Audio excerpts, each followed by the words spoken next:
Ain't no half stepping with Marcus J. We're back. Getting ready to shut down the show.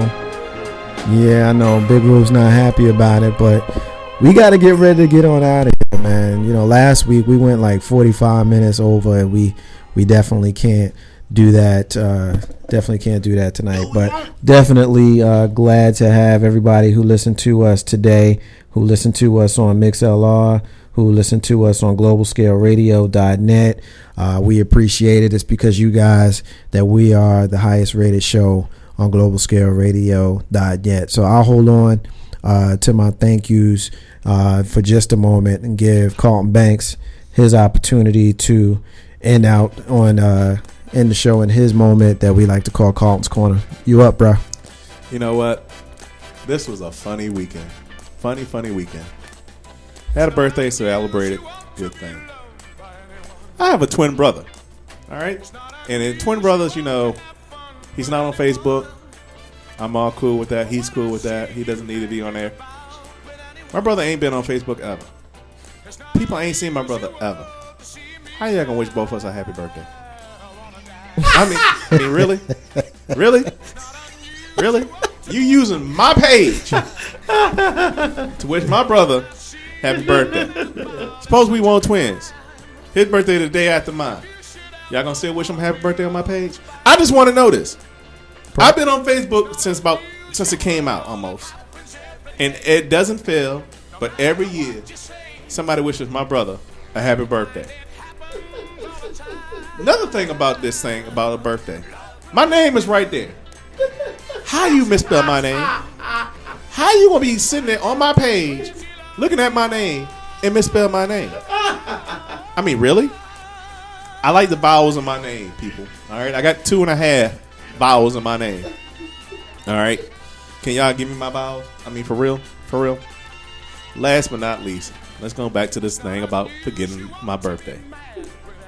Well, not so much forgetting my birthday, but my blessed sister-in-law for the last 4, maybe 5 years now, she really has forgotten that my birthday is the same day as her husband's. So she always calls me or sends me a text message the next day or 2 days later saying, I am so sorry, I forgot it's your birthday. I mean, really? Our names rhyme. I may look like him at times, and you say I even act like him. But how you forget my birthday if you forget his birthday? I mean, for real? She don't forget his birthday. But she forget my birthday. It's not like it's 3 of us. It's only 2 of us. And she forgets my birthday. So I guess I need to just be thankful that the people on my Facebook page who ain't seen my brother in ever wish him a happy birthday. And that my sister-in-law picks up on the slack and wishes me a happy birthday because she forgot it was my birthday. I mean, really? I don't understand it. I really don't. For all you people who do wish my brother a happy birthday, do you think I really tell him? I just need to know. Do you really think I tell him? He ain't going on my page. He ain't even on Instagram.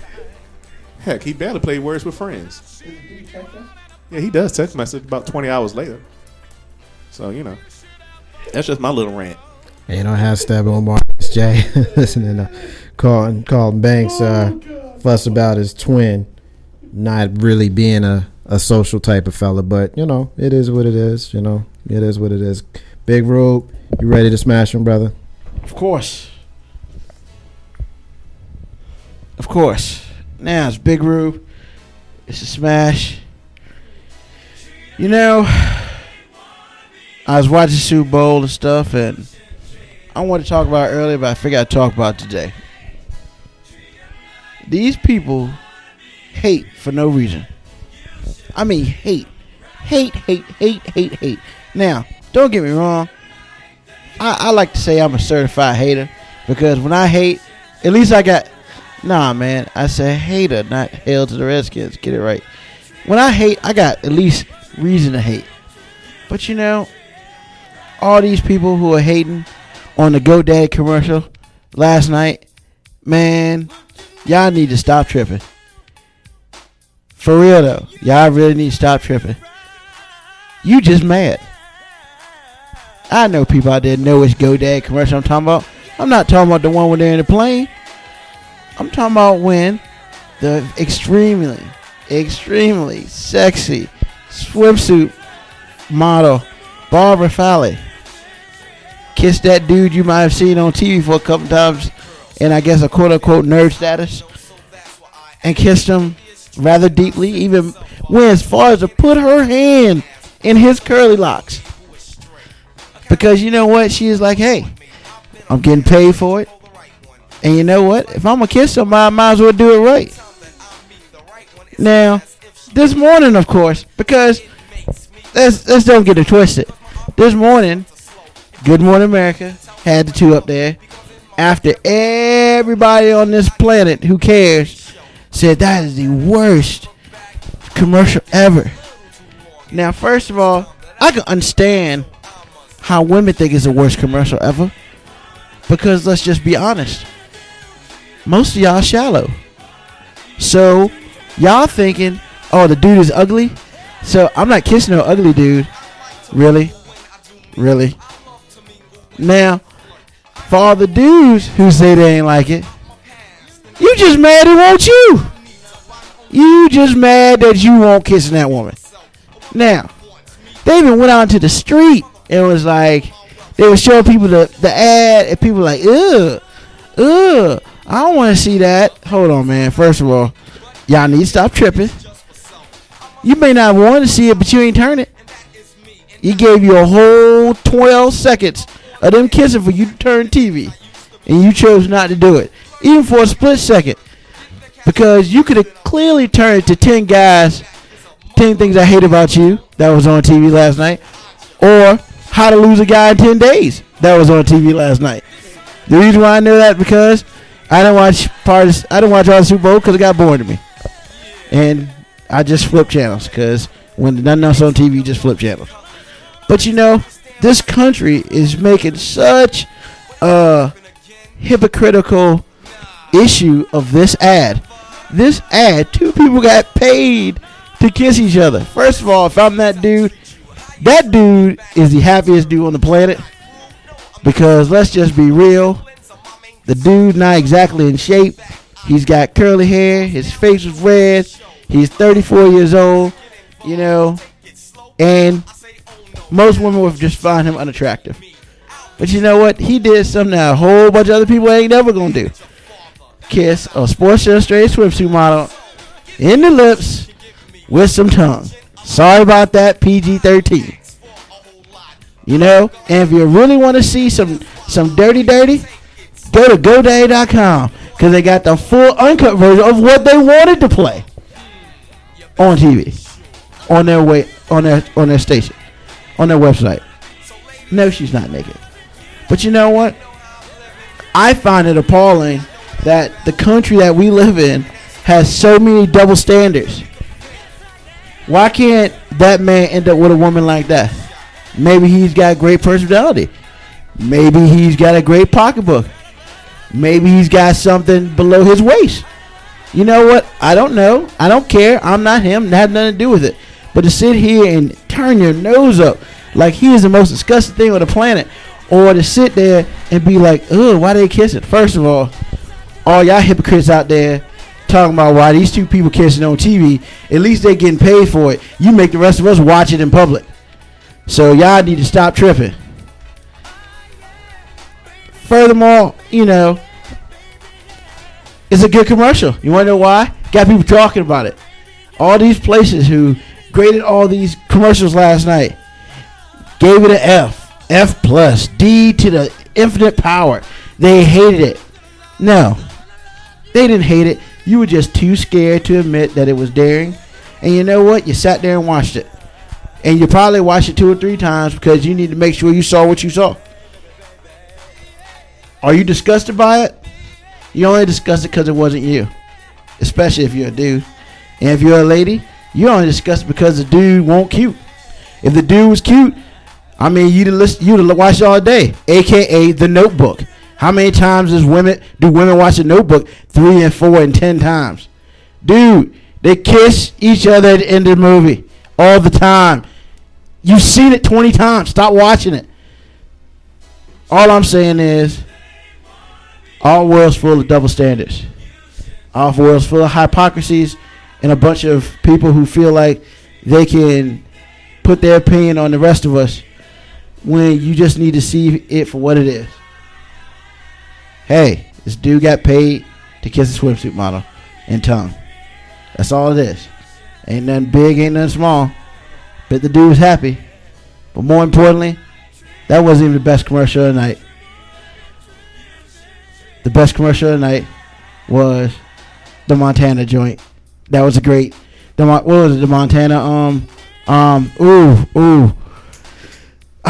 can't remember the name of it. I had in my head with the Montana when he accidentally put stuff on his shirt and it had the face of Montana. Joe Montana. Yeah. Huh? The Montana face was on his shirt. Yeah. That's the greatest commercial. You know what the greatest commercial was? That stupid Budweiser commercial with the little horse and. Man, I ain't care about that. I don't feel like crying.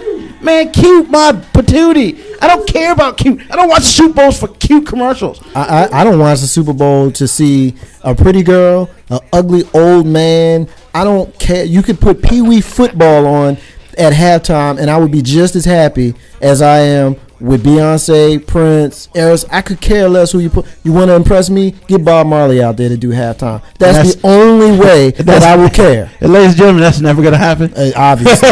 So, with that being said, people, stop being hypocrites. Enjoy it for what it is. And you know, if you're going to hate, just hate. But keep it to yourself. Big Rubes to smash. I'll be back next week to hate on Chris Brown some more.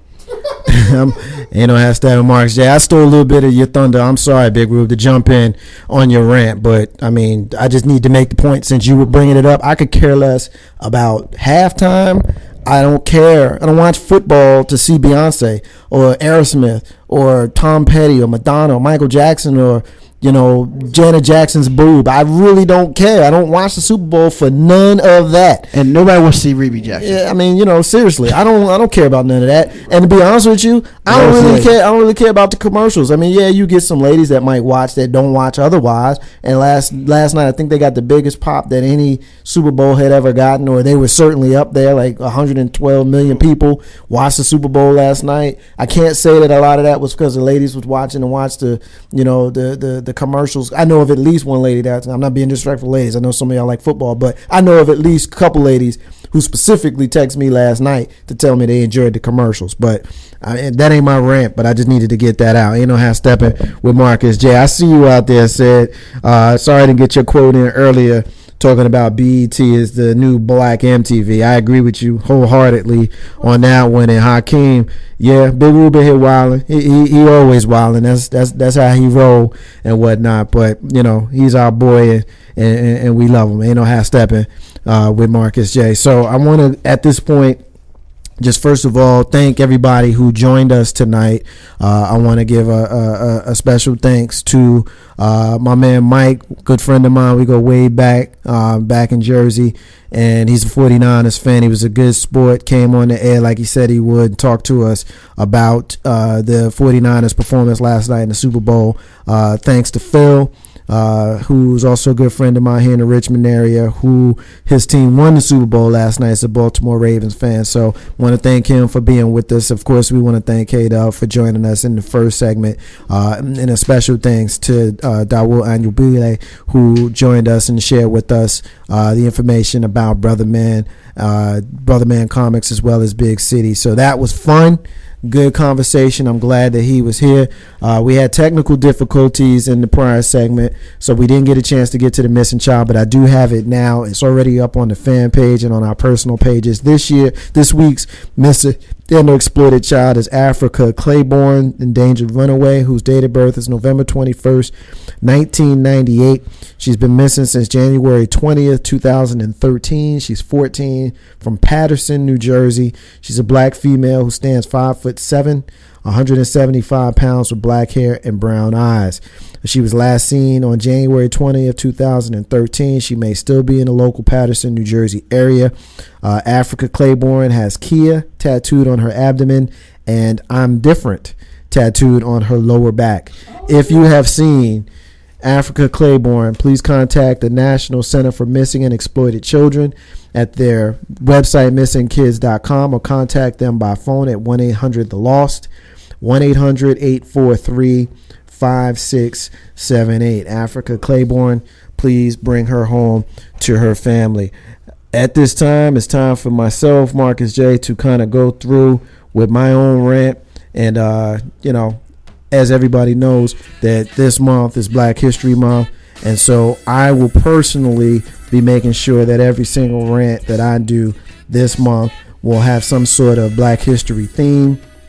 I'm going to start it off by stating, of course, today we are celebrating the 100th anniversary of the woman who was the birth, I should say, the 100th anniversary of the birth of the woman who U.S. Congress called the First Lady of Civil Rights and the mother of the freedom movement.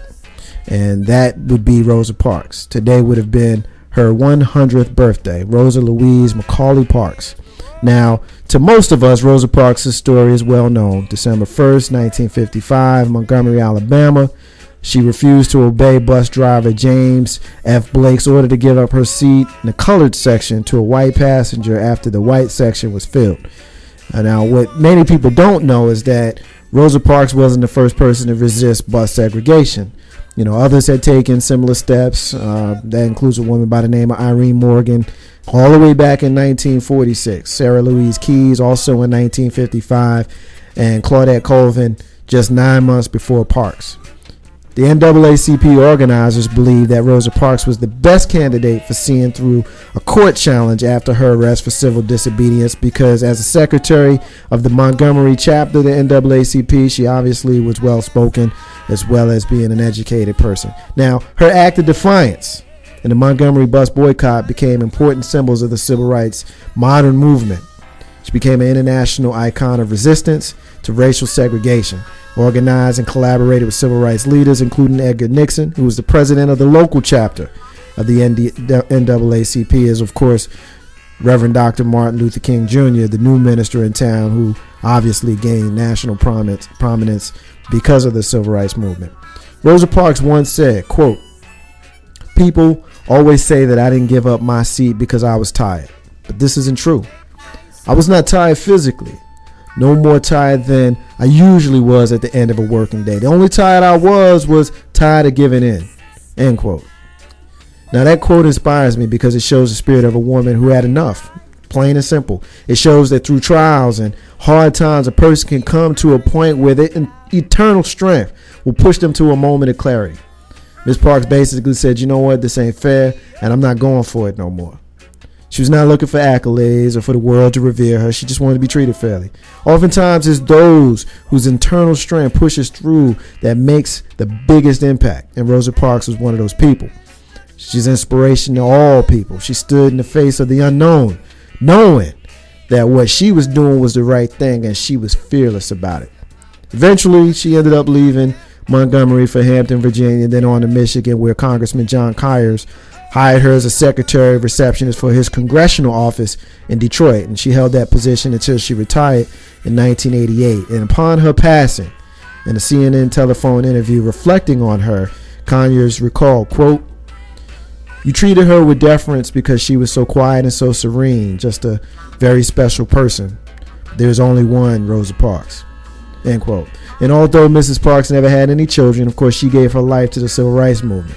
She wrote her autobiography and co-founded the Rosa L. Parks Scholarship Foundation for college-bound high schoolers, and she donated most of her speaking fees. She also co-founded the Rosa and Raymond Parks Institute for Self-Development, an institute that runs Pathways to Freedom bus tours, which introduce young people to important civil rights and Underground Railroad sites throughout the country.